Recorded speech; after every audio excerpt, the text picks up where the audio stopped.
Filming National Grid. I'm here today. For what? To film National Grid. Who for? Who says you can film us round here? Me. I just got my zoom camera. Right. And I'm going to do some filming down there. Why? Down there. And then I'm going to get my drone up and put my drone over. That's private property.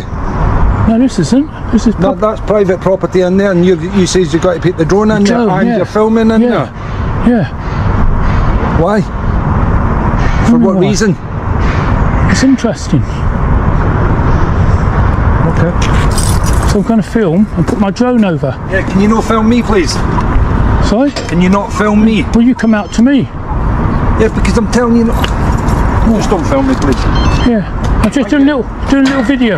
I've already asked this guy to stop filming. Okay. He's now got a drone inside our property. Alright, guys, we're diving straight into a tense confrontation where a simple act of filming turns into a full-blown dispute. From the very first seconds, the worker challenges the auditor's presence, questioning his right to film and fly a drone. The situation escalates quickly as authority is asserted without clarity, setting the tone for what becomes a clash between perceived control and actual rights. This opening hooks you instantly because the tension feels raw, immediate, and unresolved, pulling you to response building for the police and different units within the police. Okay. I will have to require your ID and stuff, as it is an emergency. It isn't permitted for drones to be flying with camera capabilities with a view into our car park. Do you understand that? No. Do you understand what I'm saying? No. Right, okay, your drone has camera capabilities, I've seen that from your device, Okay, this is an emergency hub for the police, okay? It's not permitted in a zone for any drones with camera capabilities to be flying near it. Who said that? Okay, Buckle up, guys, because now things shift from confrontation to explanation, and this is where the real confusion begins. The worker confidently claims the drone can't fly over private property, but that belief doesn't hold up legally. What we're seeing here is a classic misunderstanding of airspace rights, where ownership on the ground is wrongly extended into the sky. This moment is crucial because it highlights how easily misinformation can spark. Can I require your ID? Would you be willing to give me that? What ID? What, for yourself, sir? Do you carry any ID, driver's license, passport, etc.? I'm not going anywhere. I'm not driving license. I'm not driving. I'm not going on holiday. Do you have any identification to say you can be flying the drone? Drone license? Alright, guys, now the officer steps in, and instead of clearing things up, the situation gets even murkier. He confidently states that drones with cameras aren't allowed near this police-related area, leaning on authority rather than actual law. The mention of a supervisor adds weight, but not legitimacy. This is where the tension deepens, because the auditor isn't just being questioned, he's being restricted based on claims that don't seem grounded in real legislation, making the interaction... DJI Ministry. DJI. Thank you. Does it have audio capability, sir?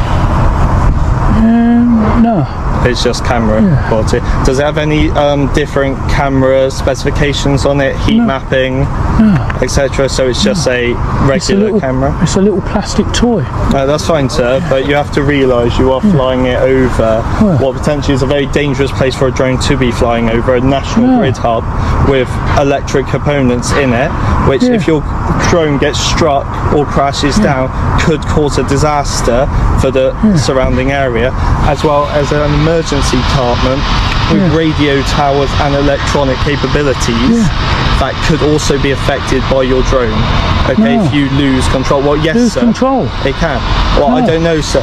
Can be from electrical fault, mechanical fault, your own fault, or an atmosphere. Alright, guys, here's where the pressure ramps up as the officer pivots toward demanding identification.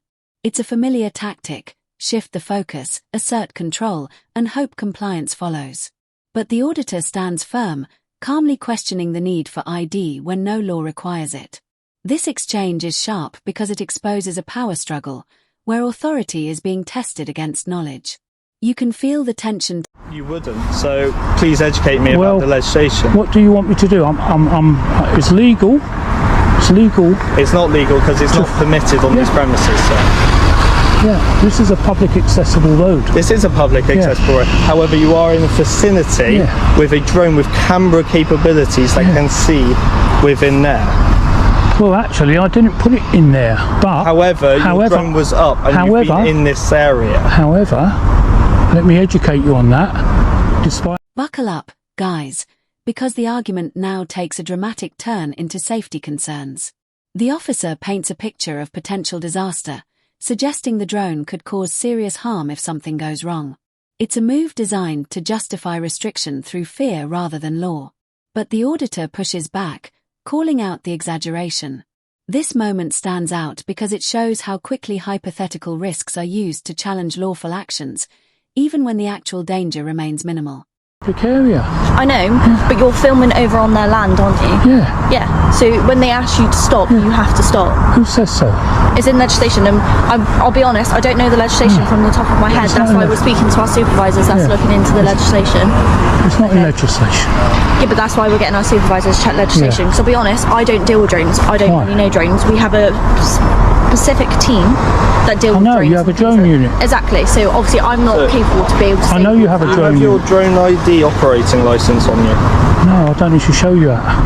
Yeah, but you do if you're flying it in a premises like this. No, I don't. And also, I'm pretty sure it's legislation, but you should be able to present. All right, guys, this is where the conversation turns into a direct clash over legislation. Both sides dig in, with the officer insisting the activity isn't permitted while struggling to clearly explain why. The auditor counters with confidence, reinforcing that the law is on his side.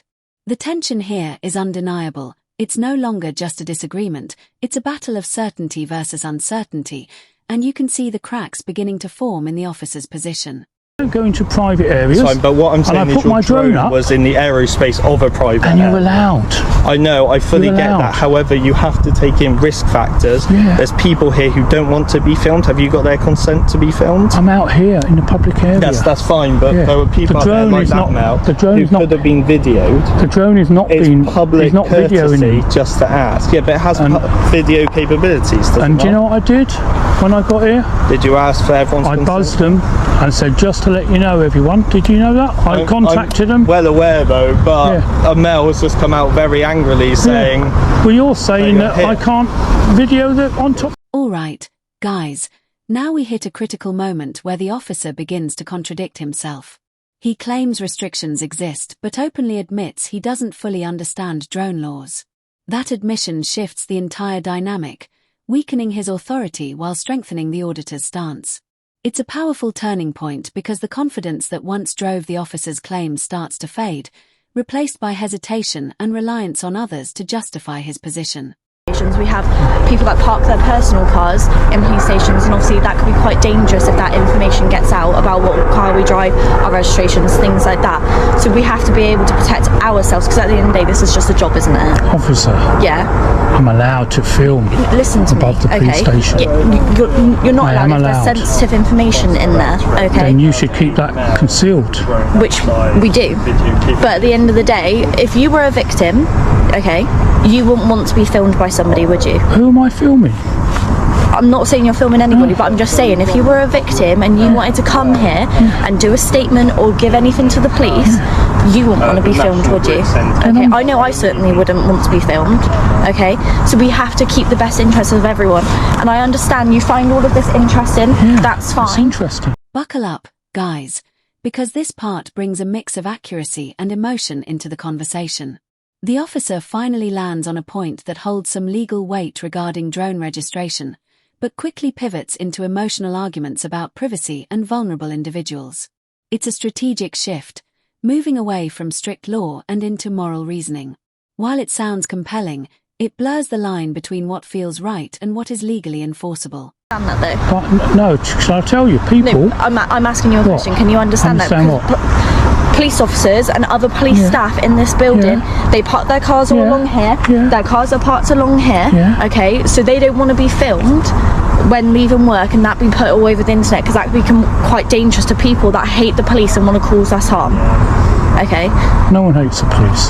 Well, there's certain people that do, and I can completely understand why they do, okay? I'm not filming no one. No one's leaving work. I'm But not you've filming. got a I'm drone not filming the drone. Yeah, but you've got a drone up that covers quite, I'm guessing, a lot of coverage around on the floor. Obviously, I don't know. I don't fly drones. I don't know what a drone really does, okay? You should. But I don't. Alright, guys, this is the full climax where everything comes together: escalation, pushback, and finally resolution.